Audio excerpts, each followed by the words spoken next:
भारत के मारूफ अदाकार इरफान खान मुंबई में इंतकाल कर गए हैं। उन्होंने मौत से पहले एक खत लिखा था। दोस्तों, वो खत अंग्रेजी जबान में है, उसका उर्दू तर्जुमा करके हम आप तक पहुंचा रहे हैं। आप अंदाजा लगाइए कि कैंसर के बड़े मरज से लड़ने वाला इरफान खान क्या सोचता था। जिंदगी की बहारें, रंगीनियां, शोबिस, चकाचौंध, सब कुछ देखने वाला, दौलत, शोहरत, इज्जत अपनाने वाला आदमी जब बिस्तर मर्ग पर गया तो उसने क्या सोचा और क्या लिखा। आपको ये बता दें कि ये खत इरफान खान ने लंदन के एक अस्पताल में जब वो जेरे इलाज थे वहां बैठकर लिखा था। उस अस्पताल की खिड़की से लंदन का मशहूर तरीन cricket ground Lord's cricket ground भी नजर आता था। इरफान खान ने अपने इस खत में क्या लिखा था, आइए हम आपको बताते हैं। कभी ऐसा भी होता है कि तुम्हारी आंख उस झटके से खुलती है जो जिंदगी तुम्हें जगाने के लिए देती है। तुम हड़बड़ा कर उठ जाते हो। पिछले 15 दिनों से मेरी जिंदगी एक सस्पेंस वाली कहानी बनी हुई है। मुझे अंदाजा नहीं था कि अनोखी कहानियों का पीछा करते करते मैं खुद एक अनोखी बीमारी के पंजों में फंस जाऊंगा। अभी थोड़े दिनों पहले ही मुझे अपने न्यूरो एंडोक्राइन कैंसर के बारे में पता चला है। मुझे ये भी मालूम हुआ है कि ये एक ऐसी बीमारी है जिसके मरीज पूरी दुनिया में बहुत ही कम हैं, ना होने के बराबर। मरीज नहीं है तो उस पर तहकीक भी वैसे ही नहीं हुई जैसे होनी चाहिए थी। नतीजा क्या होगा? डॉक्टर्स के पास दूसरी बीमारियों की निस्बत इसके बारे में कम मालूमात है। इलाज कामयाब होगा या नहीं, ये भी सब हवा में है। और मैं बस दवाओं और तजर्बों के खेल का एक हिस्सा हूं। ये मेरा खेल नहीं था भाई। मैं तो एक फुल स्पीड वाली बुलेट ट्रेन में सवार था। मेरे तो ख्वाब थे, कुछ काम थे जो करना थे, कुछ ख्वाहिशें थी, कुछ टारगेट थे, कुछ तमन्नाएं थीं, आरजुएं थीं, और मैं बिल्कुल उनके दरमियान में लटका हुआ था। अब क्या होता है कि अचानक पीछे से कोई आकर मेरा कंधा थपथपाता है। मैं जो मुड़कर देखता हूं तो ये टिकट चेकर है। तुम्हारा स्टॉप आने वाला है बाबू, चलो अब नीचे उतरो। मैं एकदम परेशान हो जाता हूं। नहीं भाई मियां, मेरी मंजिल अभी दूर है यार। और फिर टिकट चेकर मुझे समझाने वाले अंदाज में कहता है, ना यही है स्टॉप, तो बस यही है। हो जाता है, कभी कभी ऐसा भी हो जाता है। उस अचानकपन में फंसकर मुझे समझ आ गई कि हम सब किस तरह समंदर की बेरहम लहरों के ऊपर तैरते एक छोटे से लकड़ी के टुकड़े की तरह हैं।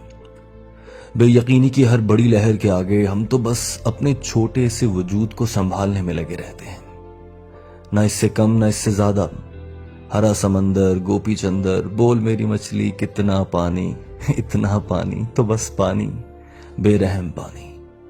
वक्त की मौजों के थपेड़ों में तैरती नामालूम हस्ती और पानी। इस मुसीबत में फंसने के बाद एक दिन जब मैं डरा सहमा हुआ अस्पताल जा रहा था तो मैंने अपने बेटे से यूं ही बड़बड़ाते हुए कहा, मुझे इस वक्त अपने आप से कुछ नहीं चाहिए। हाँ, बस इतना जरूर कि यार इस अजाब से मैं इस तरह ना गुजरूं जैसे अब इस वक्त गुजर रहा हूं। मुझे अपना सुकून, अपना इत्मीनान वापस चाहिए।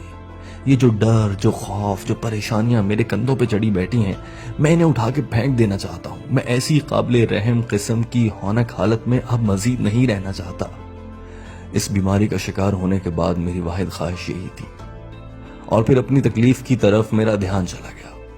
मतलब इतने अरसे से मैं बस अपनी तकलीफ झेल रहा था, बर्दाश्त कर रहा था, दर्द की शिद्दत का एहसास कर रहा था, लेकिन इस पूरी मुद्दत में कोई भी चीज उसे खत्म नहीं कर पा रही थी। कोई हमदर्दी, प्यार भरे बोल, कोई हिम्मत बंधाने वाली बात, कुछ भी नहीं। उस वक्त पता है कैसा लगता था, जैसे पूरी कायनात सिर्फ एक चीज का रूप धार चुकी है, दर्द, खौफनाक दर्द। वो दर्द जो हर चीज से बड़ा है। हर चीज से मायूस होकर थका हारा बेहाल जब मैं अस्पताल के अंदर दाखिल हो रहा था तो सामने की तरफ मेरी नजर पड़ी। ये लंदन का एक अस्पताल था। सामने लॉर्ड्स क्रिकेट ग्राउंड था। वो लॉर्ड्स जिसे देखना मेरे बचपन की सबसे बड़ी हसरत था। और अब उस तकलीफ के दौरान वहां लगा कि विवियन रिचर्ड का एक बड़ा सा हंसता हुआ पोस्टर भी मुझे अपनी तरफ खींच नहीं सका। दुनिया तो जैसे अब मेरे काम ही की नहीं रही। खैर, उस अस्पताल में एक कॉमा वार्ड भी था। वो सारे मरीज जो लंबे अरसे के लिए होश और बेहोशी बल्कि जिंदगी और मौत के दरमियान लटके हुए थे, वो उधर रखे जाते थे। ऊपर, बिल्कुल मेरे वार्ड के ऊपर वाले कमरे में एक दिन मैं अपने कमरे की बालकनी में खड़ा था तो जैसे एक धमाका हुआ। गेम ऑफ लाइफ और गेम ऑफ डेथ के बीच में है क्या? एक सड़क, کرکٹ کو گیم آف لائف بھی کہتے ہیں۔ ایک طرف ایک اسپتال ہے اور اس کے بالکل سامنے دوسری طرف ایک اسٹیڈیم، اور دونوں میں کھیلے جانے والے کھیل کی ایک چیز کامن ہے، بے یقینی۔ نہ لارڈ اسٹیڈیم میں پتا ہے کہ اگلی گیند پہ کیا ہوگا، نہ اسپتال میں اگلی سانس کا پتا ہے، کامل بے یقینی۔ یہ فیلنگ جیسے میرے اندر اتر گئی۔ اب مجھے کائنات کی وسعت، اس کی طاقت اور اس کے نظام سب کچھ کہیں نہ کہیں سمجھ آنا شروع ہو گئے تھے۔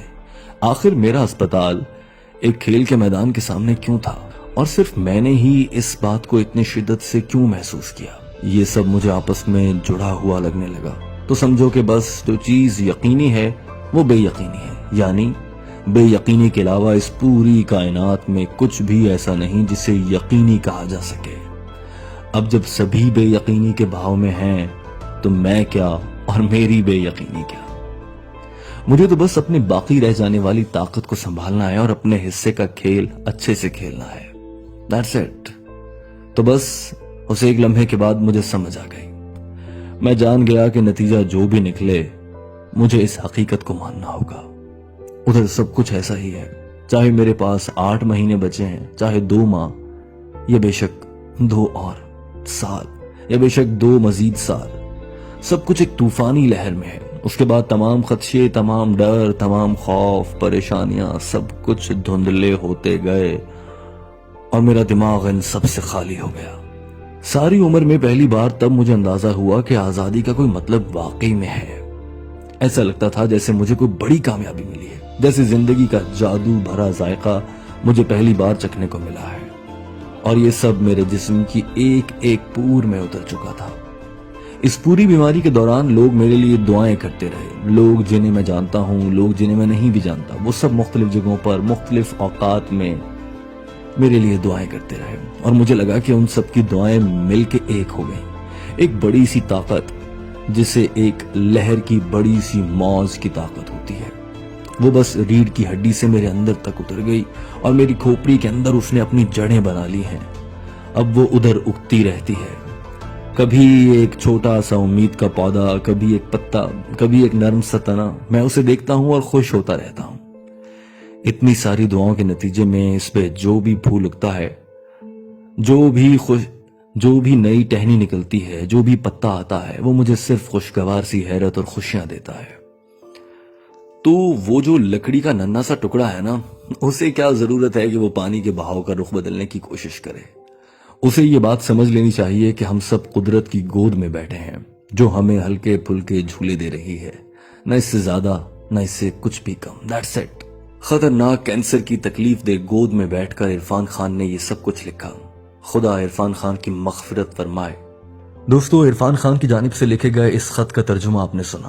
یہ خط دوسرے احباب تک پہنچائیے اور یاد رکھیے، زندگی خدا کی دی گئی ایک مہلت ہے، وہ کبھی بھی اپنی جانب اس مہلت کو واپس لے سکتا ہے۔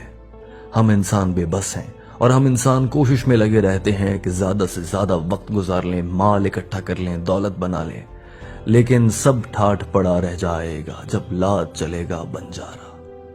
عرفان خان دنیا میں نہیں رہے، rest in piece Irfan Khan.